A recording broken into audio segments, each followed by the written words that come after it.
सो हम पढ़ेंगे Rensis Likert के बारे में। ओके। और आप लोग अनअकैडमी सब्सक्रिप्शन लेने के लिए मेरा रेफरल कोड यूज कर सकते हो, जो कि है कमलवीर एस। Rensis Likert UGC NET examination, political science और पब्लिक एडमिनिस्ट्रेशन के लिए बहुत इंपॉर्टेंट टॉपिक है। ओके। सो इन्हीं के आइडियाज को आज डिस्कस करेंगे। ओके। सो रेंसिस लिकट जुड़े हुए हैं ह्यूमन रिलेशन अप्रोच से, ये हमें याद रखना है।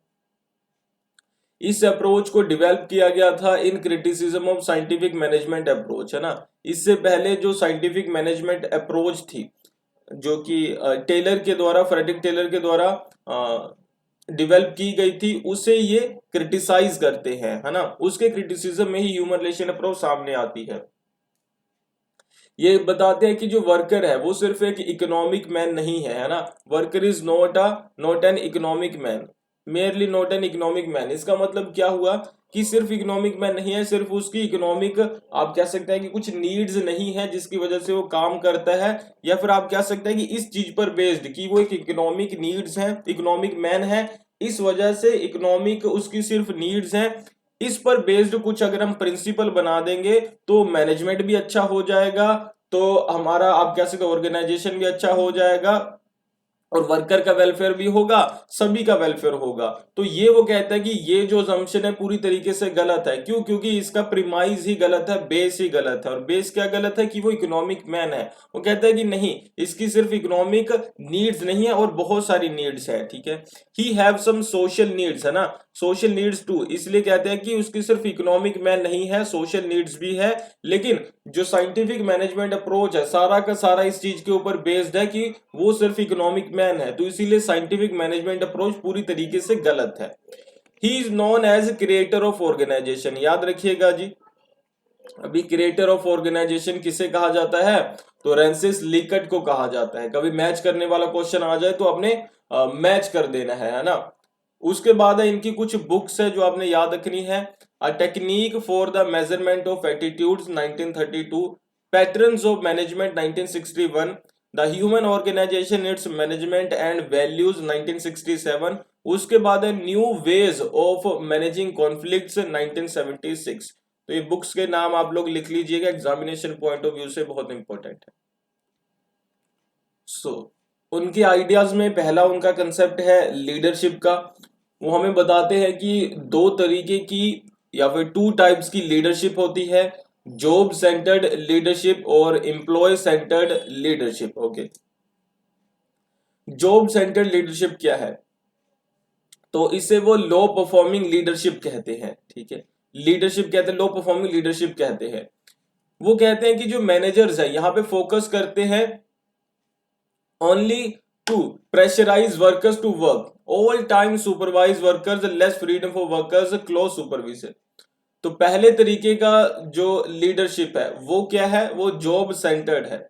जॉब सेंटर्ड में क्या होता है? लो परफॉर्मिंग लीडरशिप होता है, ठीक है। यहाँ पे आप कह सकते हैं परफॉर्मेंस अच्छी नहीं होती और अच्छे से यहाँ पे नहीं हम अचीव कर पाते। आप कह सकते हैं कि जो भी टारगेट्स है ना, जो मैनेजर्स हैं वो हमेशा पूरा टाइम ऑल टाइम क्या करते हैं? सुपरवाइज करते हैं अपने वर्कर्स को। क्योंकि यहाँ पर ना मैनेजर्स एक असम्पशन को कैरी करते हैं, वो ये है कि जो वर्कर्स है वो काम नहीं करना चाहते, तो इसीलिए क्लोज सुपरविजन रखा जाता है। पूरे टाइम उन्हें सुपरवाइज किया जाता है हर टाइम, क्योंकि उन्हें पता है कि ये काम नहीं करेंगे, इसलिए लगातार इन्हें सुपरवाइज करना जरूरी है, ठीक है। वर्कर्स को बहुत कम फ्रीडम दी जाती है। ओके। वर्कर्स को बहुत कम फ्रीडम दी जाती है, उन्हें प्रेशराइज किया जाता है कि अब लगातार काम कीजिए। तो ये है जॉब सेंटर्ड लीडरशिप। दूसरे तरीके की लीडरशिप है एम्प्लॉय सेंटर्ड लीडरशिप। ये याद रखिएगा, ये लो परफॉर्मिंग है ना जॉब सेंटर्ड। उसके बाद है employee centred leadership. He called it high performing leadership. इसे उन्होंने कहा कि हाई परफॉर्मिंग लीडरशिप है। क्यों? क्योंकि यहाँ पे प्रेशर नहीं होता कि आप काम कंप्लीट कीजिए कीजिए कीजिए, इस तरीके से नहीं होता है ना। मैनेजर्स विल अज्यूम, मैनेजर ये अज्यूम करते हैं, ये मान के चलते हैं कि जो वर्कर्स है वो अपनी रिस्पॉन्सिबिलिटी समझेंगे और खुद से कंप्लीट करेंगे जो उनके लिए टास्क असाइन किए गए हैं। समझिए इसे। जॉब सेंटर्ड में जो मैनेजर्स है वो क्या सोचते हैं? हाँ जी, कि रिस्पॉन्सिबिलिटी वो नहीं निभाएंगे, अपना काम नहीं करेंगे, इसलिए हमें सुपरवाइज करने की, उन्हें प्रेशराइज करने की जरूरत है। एम्प्लॉय सेंटर्ड में ये माना जाता है कि अज्यूम किया जाता है कि वो खुद से अपनी रिस्पॉन्सिबिलिटी पूरी करेंगे और कंप्लीट करेंगे जो भी टास्क उनके साथ असाइन किए गए हैं। ओके, यहाँ पे प्रेशराइज नहीं किया जाता बार बार उन्हें, यहाँ पे कोई डोमिनेंस नहीं होता, क्लोज सुपरविजन नहीं होता, सुपरविजन होता है बिल्कुल लेकिन जर्नल होता है ना, जितना जरूरत हो उतना, इससे ज्यादा नहीं। कंटिन्यूसली सुपरवाइज नहीं किया जाता। यहां तो क्या था कि सुबह से लेकर शाम तक आपको सुपरवाइज किया जा रहा है।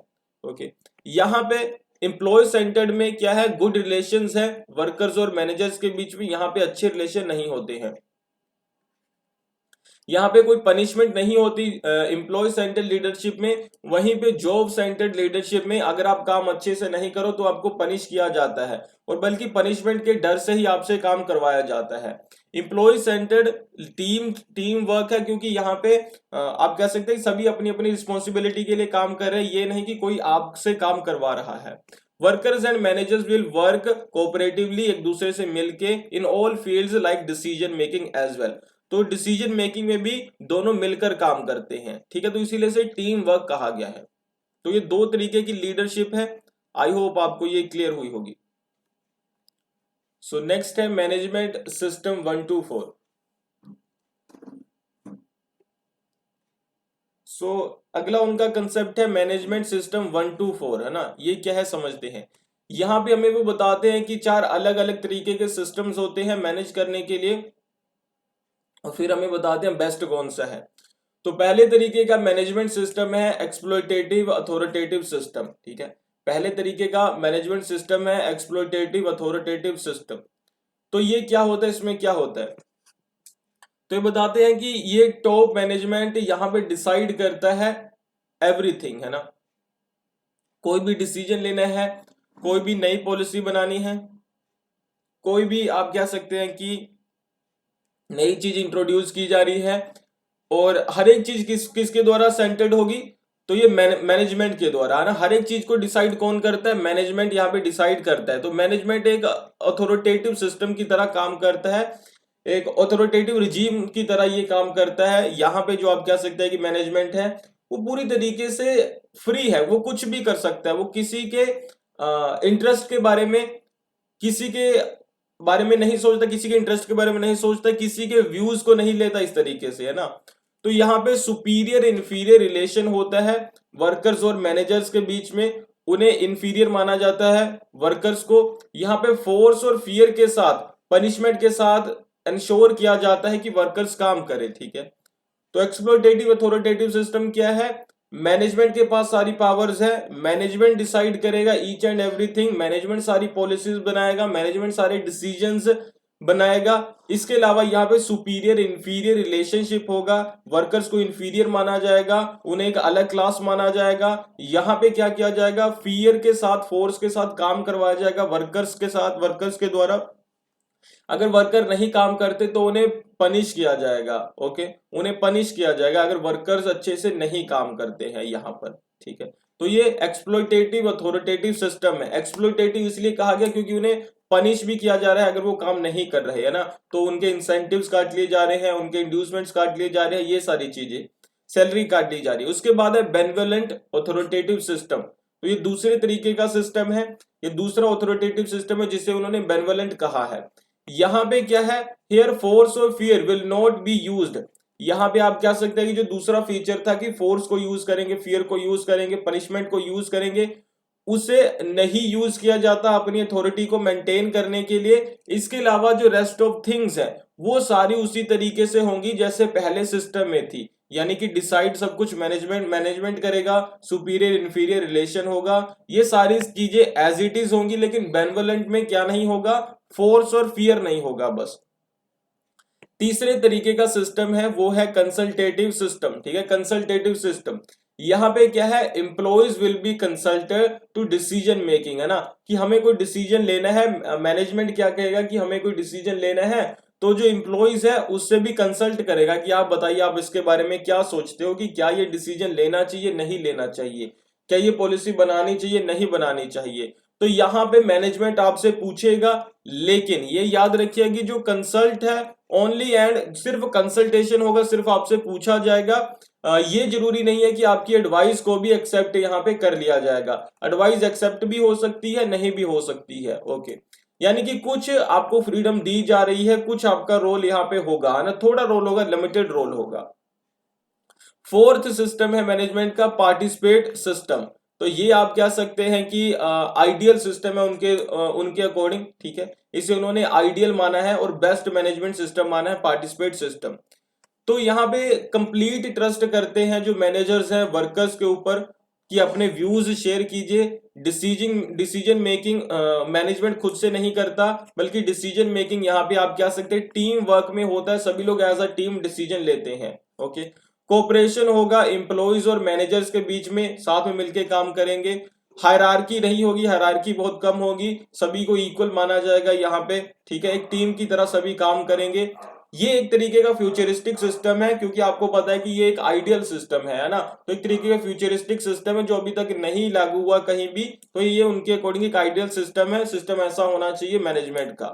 Relation between worker and managers are based for these systems, है ना, आप कह सकते हैं कि वो बताते हैं कि वर्कर और मैनेजर के रिलेशन है इन तीन के अकॉर्डिंग होते हैं हमेशा हमारे, आप कह सकते हैं कि किसी भी ऑर्गेनाइजेशन में वो चाहते हैं कि चौथे सिस्टम के अकॉर्डिंग वर्कर और मैनेजर्स के रिलेशंस हो। तो ये रेंसिस लीकट के बारे में कुछ बेसिक चीजें थी, आई होप आपको क्लियर हुई हो।